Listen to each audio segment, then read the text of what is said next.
આપનું સ્વાગત છે। પાટણ નગરપાલિકાના બાંધકામ વિભાગે બેદરકારીની પરાકાષ્ઠા પાર કરી દીધી છે। વેચુખાડ વિસ્તારમાં ખાનગી માલિકીની જગ્યા પર બનાવી નાખ્યો રસ્તો અને કોન્ટ્રાક્ટરે જમીન તપાસણી કર્યા વિના જ રોડ બનાવી નાખ્યો છે। પૈસાનું પાણી કરતા કોન્ટ્રાક્ટરના વાકે સામાન્ય જનતા પરેશાન થઈ રહી છે।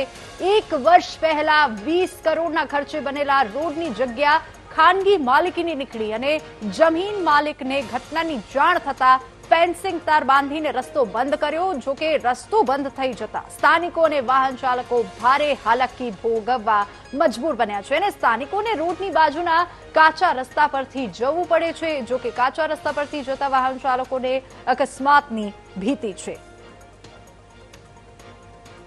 પાટણ નગરપાલિકા દ્વારા પોતાની એક બુદ્ધિનું પ્રદર્શન કરવામાં આવ્યું છે। મારી પાછળ દ્રશ્યો બતાવવા માંગીશ કે આ જે લાલેશ્વર પાર્કથી પાછળનો ભાગ છે વેચુખાડ વિસ્તારનો છે। અહીંયા પાલિકા દ્વારા આશરે 10 થી 12 મહિના પહેલા એટલે કે 15 લાખથી વધુના ખર્ચે પાલિકાનું જે બુદ્ધિનું પ્રદર્શન છે તે પ્રમાણે પાલિકા દ્વારા અહીંયા રોડ બનાવી દેવામાં આવ્યો છે। એટલે કહી શકાય કે જે ખાનગી માલિકીની જગ્યા હોય છે અને ખાનગીની માલિકીની જગ્યા ઉપર જ પાલિકા દ્વારા અહીંયા રોડ બનાવી દેવામાં આવ્યો છે અને તેને લઈને જ્યારે માલિકને આ જગ્યાની ખબર પડી કે પોતાની જગ્યા ઉપર પાલિકા દ્વારા રોડ બનાવી દેવામાં આવ્યો છે એટલે જે માલિક છે આ જમીનનો છે તેને આ વિસ્તારમાં એટલે કે તેના જમીન ઉપર આવી રહ્યા ત્યાં દ્રશ્યો જોઈ શકાય છે કે પોતાની જે જમીન છે ત્યાં આગળ ખૂટ મારી અને તાર ફેન્સિંગ કરી દીધી છે। એટલે કહી શકાય કે સ્વાભાવિક છે પોતાની જમીન ઉપર પાલિકા દ્વારા જે બુદ્ધિનું પ્રદર્શન કર્યું હતું 15 લાખથી વધુના ખર્ચે જે રોડ બનાવ્યો હતો તે રોડ અત્યારે ફરી એક વખત બંધ થઈ ગયો છે અને લોકોને આ દ્રશ્યો જોઈ શકાય છે કે અહીંથી જે વાહન ચાલકો પસાર થઈ રહ્યા છે તેઓને પારાવાર મુશ્કેલી ભોગવવાનો વારો આવે છે। એટલે કે આ જે જમીન ઉપરથી હાલ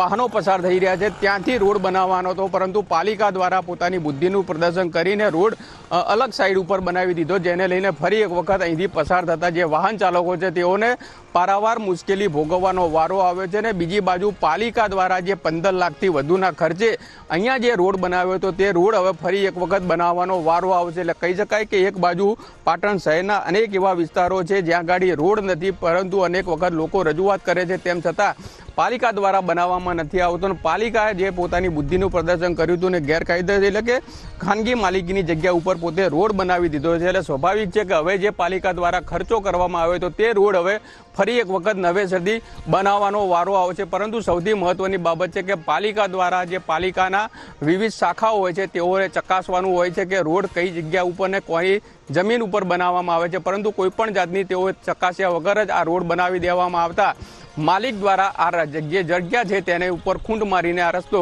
હાલ તો પૂરતો બંધ કરી દેવામાં આવ્યો છે। ભરત પ્રજાપતિ, વીટીવી ન્યૂઝ, પાટણ।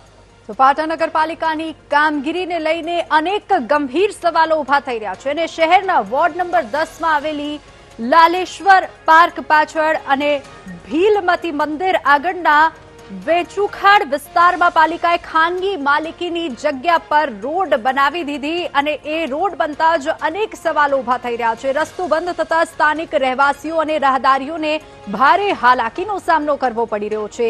બીજી તરફ પાલિકાના ટાઉન પ્લાનિંગ અને બાંધકામ વિભાગની કામગીરી પર પણ સવાલો ઉઠી રહ્યા છે। અનેક સવાલો અહીંયા ઉભા થાય છે, અનેક પ્રશ્નો ઉભા થાય છે। હવે પ્રશ્ન એ છે કે લાખો રૂપિયાનું જાહેરનામું ખર્ચતા પહેલા જમીનની માલિકી અંગે તપાસ કેમ ન કરાઈ? જો તપાસ થઈ જતી હોત તો પછી આ ભૂલ કેવી રીતે થઈ અને જો તપાસ જ ન થઈ હોય તો જવાબદાર અધિકારીઓ સામે શું પગલાં લેવામાં આવશે? અને આ સમગ્ર ઘટનાએ પાટણ નગરપાલિકાના આયોજન અને દેખરેખની કામગીરી સામે ગંભીર પ્રશ્ન ઉભા કર્યા છે। અનેક સવાલો ઉભા થાય છે। શું જમીનના 7/12 અને મિલકતના રેકોર્ડની ચકાસણી કરવામાં આવી હતી? શું જો આ જમીન માલિકી જો જમીન ખાનગી જમીન છે તો એના પર રોડ બનાવવાની પરવાનગી કોને આપી છે? આ સૌથી મોટો સવાલ અહીંયા ઉભો થાય છે। અનેક પ્રશ્નો અહીંયા ઉભો થાય છે। પાટણ નગરપાલિકાની કામગીરી સામે ગંભીર સવાલો ઉભા થઈ રહ્યા છે।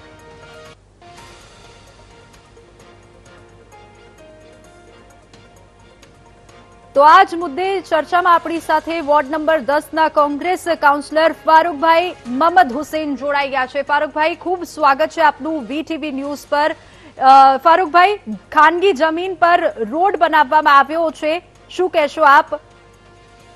બેન, એમાં કેવું છે કે જે તે ટાઈમે અહીંયા જૂનો રોડ બનેલો હતો નગરપાલિકા રિસર્ચિંગ કર્યું છે.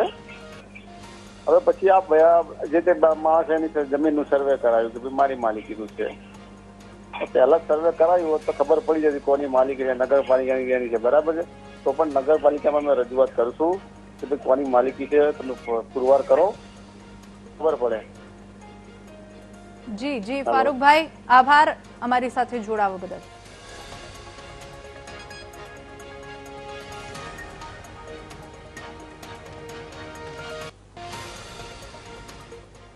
તો બુલેટિનમાં હાલ બસ આટલું જ.